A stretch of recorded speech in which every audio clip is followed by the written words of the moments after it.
안녕하십니까. 맥체인 성경 읽기 열왕기하 3장, 데살로니가 후서 3장, 다니엘서 7장, 시편 114편, 115편. 첫 번째, 열왕기하 3장, 엘리사와 모압 전쟁의 기적. 본문위에 도움이 되는 배경과 맥락을 소개합니다. 열왕기하 3장은 북이스라엘 왕 여호람과 남유다의 여호사밧, 그리고 에돔 왕이 연합하여 모압을 치는 전쟁의 이야기를 다룹니다. 모압 왕 메사는 이스라엘 왕 아합에게 조공을 바치다가 그가 죽은 후 반란을 일으켰습니다. 새 왕은 사막을 지나 전쟁에 나섰으나 물이 없어 절망하게 됩니다. 그때 여호사밧이 여호와의 선지자가 여기 없느냐라고 하여 엘리사를 찾습니다. 엘리사는 여호람을 꾸짖은 후 하나님께서 이 골짜기에 개천을 많이 파라 하셨다고 예언합니다. 이튿날 아침 물이 어디서 왔는지 모르게 골짜기가 물로 가득 차고 그 물이 모압 사람들에게는 피처럼 보여 혼란에 빠져 패하게 됩니다. 그러나 모압 왕이 자기 아들을 번제로 드리자 이스라엘 군은 충격을 받고 돌아갑니다. 이 사건은 하나님의 구원과 인간의 한계, 그리고 믿음의 순종의 중요성을 동시에 보여줍니다.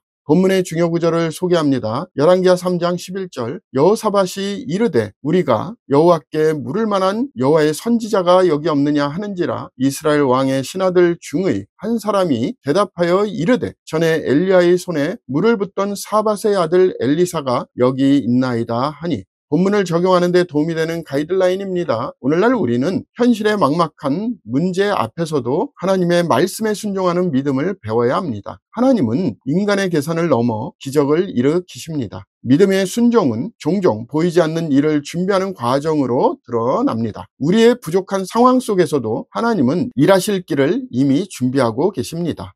두 번째, 데살로니가 후서 3장, 게으름을 경계하고 주의 평강을 누리라. 본문 이에 도움이 되는 배경과 맥락을 소개합니다. 데살로니가 후서 3장은 바울이 교회의 질서와 신앙적 균형을 강조하며 마무리하는 권면의 장입니다. 그는 먼저 끝으로 형제들아 너희는 우리를 위하여 기도하기를 부탁하며 복음이 빨리 전파되고 악한 자들에게서 구원받기를 구합니다. 이어서 게으르게 행하고 우리에게서 받은 전통대로 행하지 아니하는 모든 형제에게서 떠나라 라고 명령합니다. 바울은 누구든지 일하기 싫어하거든 먹지도 말게 하라 라고 단호히 경고하며 근면한 삶이 신앙의 표현임을 가르칩니다. 당시 일부 성도들이 재림을 빙자해 일을 포기하고 게으르게 살아가고 있었기 때문입니다. 바울은 이러한 태도를 무질서함이라 정의하며 선을 행하다가 낙심하지 말라고 격려합니다. 마지막으로 주님의 평강이 항상 성도들과 함께하길 기도하며 서신을 마칩니다. 본문의 중요 구절을 소개합니다. 데살로니가 후서 3장 9절 10절, 우리에게 권리가 없는 것이 아니오 오직 스스로 너희에게 본을 보여 우리를 본받게 하려 함이니라. 우리가 너희와 함께 있을 때에도 너희에게 명하기를 누구든지 일하기 싫어하거든 먹지도 말라 하라 하였더니. 본문을 적용하는 데 도움이 되는 가이드라인입니다. 오늘날 우리는 신앙을 핑계로 현실의 책임을 회피하지 말아야 합니다. 믿음은 현실을 도피하는 것이 아니라 성실히 감당하게 하는 힘입니다. 하나님은 게으름보다 충성과 성실을 통해 영광을 받으십니다. 재림을 기다리는 성도는 부지런히 일하며 사랑으로 섬겨야 합니다. 세 번째, 다니엘서 7장, 인자 같은 이의 영원한 통치. 본문 이에 도움이 되는 배경과 맥락을 소개합니다. 다니엘서 7장은 다니엘서 전체의 중심이 되는 환상 장면으로 세상 제국들의 역사와 하나님의 나라의 궁극적 승리를 보여줍니다. 다니엘은 밤의 환상 중에 바다에서 네 짐승이 나오는 것을 봅니다. 첫째, 사자 같고 바벨론을 가리키며, 둘째, 곰 같으며 메대 바사를 가리키며, 셋째, 표범 같고 헬라를 가리키며, 넷째, 무섭고 강하며 노마를 가리킵니다. 큰 철 이빨로 모든 것을 삼킵니다. 그때 옛적부터 항상 계시니 즉 하나님께서 보좌에 앉으시고 심판이 시작됩니다. 이어서 인자 같은 이가 하늘 구름을 타고 와서 옛적부터 항상 계신 이에게 나아가 권세와 영광과 나라를 받았다라고 기록됩니다. 이는 메시아 예수 그리스도의 영원한 통치를 예언하는 장면입니다. 하나님의 나라는 모든 세상 제국을 무너뜨리고 성도들에게 영원한 나라를 주실 겁니다. 본문의 중요 구절을 소개합니다. 다니엘서 7장 13절 14절, 내가 또 밤 환상 중에 보니 인자 같은 이가 하늘 구름을 타고 와서 옛적부터 항상 계신 이에게 나아가 그 앞으로 인도됨에 그에게 권세와 영광과 나라를 주고 모든 백성과 나라들과 다른 언어를 말하는 모든 자들이 그를 섬기게 하였으니 그의 권세는 소멸되지 아니하는 영원한 권세요 그의 나라는 멸망하지 아니할 것이니라.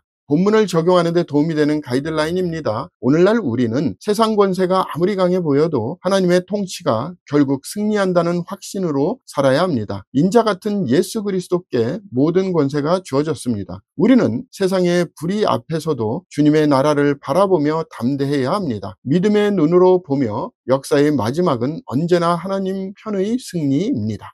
오늘의 마지막 본문 시편 114편, 115편 구원하신 하나님과 헛된 우상. 본문 이해에 도움이 되는 배경과 맥락을 소개합니다. 시편 114편은 출애굽 사건을 회상하며 하나님의 구원의 능력을 찬양하는 시입니다. 이스라엘이 애굽에서 나오며 야곱의 집안이 언어가 다른 민족에게서 나올 때에 하나님이 그들과 함께 하셔서 바다와 요단이 갈라지고 산들이 뛰놀았다고 노래합니다. 이는 창조주 하나님이 자신의 백성을 위해 자연을 다스리신다는 선언입니다. 시편 115편은 참 하나님과 헛된 우상을 대조합니다. 시인은 그들의 우상들과 은과 금이요 사람이 손으로 만든 것이라 라며 말하지 못하고 듣지 못하는 우상의 허무함을 지적합니다. 반면 이스라엘아 여호와를 의지하라 그는 너희의 도움이시오 너희의 방패의 시로다 라며 하나님만이 참된 구원의 근원이심을 선포합니다. 이 두 시편은 구원의 역사와 예배의 대상이 오직 하나님께 있음을 강조합니다.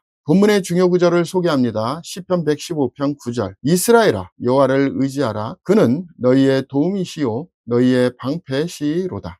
본문을 적용하는 데 도움이 되는 가이드라인입니다. 오늘날 우리는 물질과 성공, 인간의 능력이라는 현대적 우상들에 쉽게 매어 살아갑니다. 그러나 하나님만이 우리의 구원과 생명의 근원이십니다. 헛된 우상은 결코 우리를 도울 수 없습니다. 오직 여호와를 의지할 때 참된 평안과 자유가 주어집니다. 감사합니다.